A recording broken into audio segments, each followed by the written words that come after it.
भाई जो गुरु वचन पे डट गए, कट गए फंद 84 के। और इनकी शरण में आने के बाद जो अविश्वसनीय सुख आप जी प्राप्त करेंगे, आप जी लाख जन्म ब्रह्मा विष्णु महेश की गोद में बैठ के प्राप्त नहीं कर सकते। ये वो परम शक्ति है जो आज धरती पे प्रकट है। अब आप कहेंगे भाई संत गुरु रामपाल जी तो हमारे जैसे दिखने वाले इंसान हैं, इनके जैसे तो हम हैं। अरे भैया, मरीज भी इंसान ही होता है, डॉक्टर भी इंसान ही होता है, लेकिन दोनों में रात दिन का अंतर होता है। एक तो मरने वाला होता है और दूसरा उसको जीवन दान देने वाला होता है। तो संत यदि हमें ज्ञान समझाने के लिए आएंगे तो हमारे जैसे तो बन के आएंगे। संत अगर हाथी बन के आ गया तो भला हम उनके मुख से क्या ज्ञान समझेंगे। इसलिए संत आप और हमारे जैसा ही होता है, भगवान आप और हमारे जैसा ही है। भगवान ने हमें अपने जैसा बनाया है। अब आप कहेंगे इंसान भगवान थोड़ी हो सकता है, इंसान कभी भगवान नहीं होता। आप पहले श्री रामचंद्र जी को भगवान मानते थे, हो सकता है वर्तमान में भी आप उनको भगवान मानते हो। आप श्री कृष्ण जी को भगवान मानते हैं, तो आपने कभी ध्यान से श्री कृष्ण जी की फोटो या मूर्ति देखी है? क्या श्री कृष्ण जी या रामचंद्र जी के सिर में सींग लगे हुए हैं, या उनके पीछे कोई पूंछ लगी हुई है, या लंबे लंबे राक्षसों की तरह कोई दांत हैं, या गेंडे की तरह नाक पे कोई सींग है? वे भी आप और हमारी तरह ही हैं। उन्होंने भी एक ऐसा ही जीवन जिया हमें समझाने के लिए, हमें ज्ञान देने के लिए। उनके भी माता पिता थे, उनके भी बाल बच्चे थे, वो भी समाज में रहा करते थे, अपना काम धंधा किया करते थे, हमारी तरह बोला किया करते थे, चला करते थे।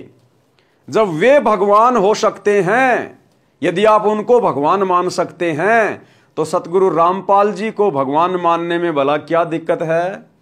लेकिन इनको भगवान आप उस समय मानेंगे जब आप एक बार इनके द्वारा लिखी पुस्तकें पढ़ना शुरू करेंगे, या इनके द्वारा किए गए अनमोल सत्संगों को सुनना शुरू करेंगे। अब आप कहेंगे भाई सतगुरु रामपाल जी तो गुरु है, तो गुरु भगवान थोड़ी होता है। अरे भाई, आप लोग दिन रात पढ़ते हो, गुरु ब्रह्मा गुरुर विष्णु गुरुर्देव महेश्वर, गुरुर साक्षात पार ब्रह्म तस्मै श्री गुरुवे नमः, कि गुरु साक्षात पार ब्रह्म यानी परमात्मा है। तो आप जी अपने धर्म ग्रंथों की वाणियों पर थोड़ा बहुत विचार करो। परमात्मा यदि धरती पर आएगा तो किस लिए आएगा? ज्ञान देने के लिए आएगा, क्योंकि हमारे पास में ज्ञान की ही तो कमी है, और ज्ञान की कमी के कारण हम लोग भटक रहे हैं, जन्म रहे हैं, मर रहे हैं, दुख उठा रहे हैं। तो परमात्मा धरती पर आएगा तो ज्ञान देने के लिए आएगा, आप और हमें ज्ञान देने के लिए आएगा, तो हमारे जैसा इंसान बन के आएगा। और भाई जो ज्ञान देगा फिर वो क्या कहलाएगा? गुरु।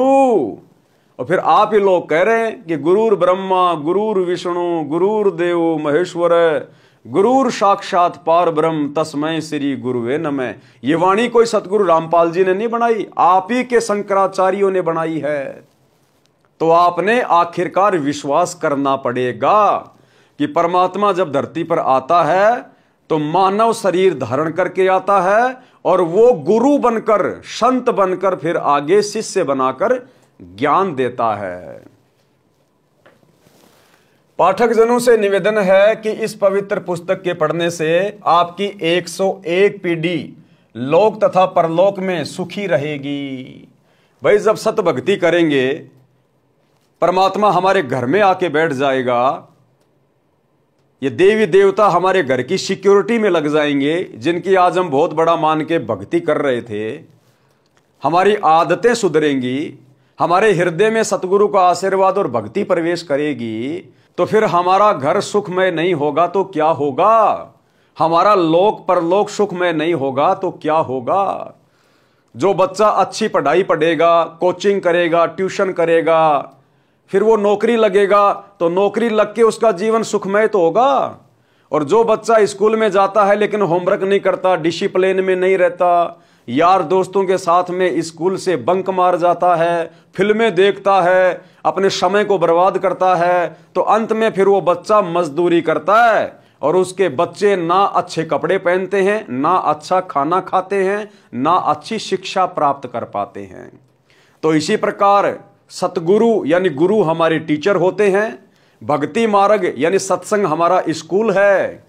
और जब हम इस स्कूल में आ जाएंगे, सतगुरु से ज्ञान ग्रहण करेंगे और डिसिप्लिन यानी मर्यादा में रह के भक्ति करेंगे, तो परमात्मा हमारा ये जीवन भी और इस शरीर के छूटने के बाद हमारा आगे वाला जीवन भी परमात्मा सुखमय कर देगा। पाठक जनों से निवेदन है कि इस पुस्तक के पढ़ने से आपकी 101 पीढ़ी लोक तथा परलोक में सुखी रहेगी। इसको परमात्मा का आदेश मानकर पूरा परिवार पढ़ें। एक पढ़ें, अन्य सुने। अगर आप पढ़े लिखे नहीं हैं तो परिवार में जो पढ़ा लिखा है वो आपको पढ़कर सुनाए। जैसे परमात्मा के आदेश से, उनके कर कमल से लिखे वचन अनुसार आपका ये छोटा भाई पवन दास आप जियों को पढ़ा रहा है और आप जी इसको पढ़ रहे हैं, ज्ञान को ग्रहण कर रहे हैं। एक पढ़े, अन्य सुने, या एक से अधिक पुस्तक लेकर भिन्न भिन्न प्रतिदिन पढ़ें। इसमें लिखे प्रत्येक प्रकरण को सत्य माने, मजाक में ना लें। ये किसी सांगी की बनाई नहीं है, ये परमेश्वर के गुलाम रामपाल दास द्वारा हृदय से मानव कल्याण के उद्देश्य से लिखी गई है। लाभ उठाएं। भाइयों और बहनों, जब परमात्मा धरती पे आता है तो परमात्मा अपने आप को छुपाकर ज्ञान प्रदान करता है। यदि परमात्मा मनुष्य रूप में प्रकट होकर कहने लगे कि मैं परमात्मा हूं, मैं परमात्मा हूं, तो कोई भी उनकी बात पर विश्वास नहीं करेगा। इसलिए संत अपने आप को छुपाकर अपने से अन्य को परमात्मा बताकर अपना ज्ञान समझाने के लिए हमारे तक पहुंचता है।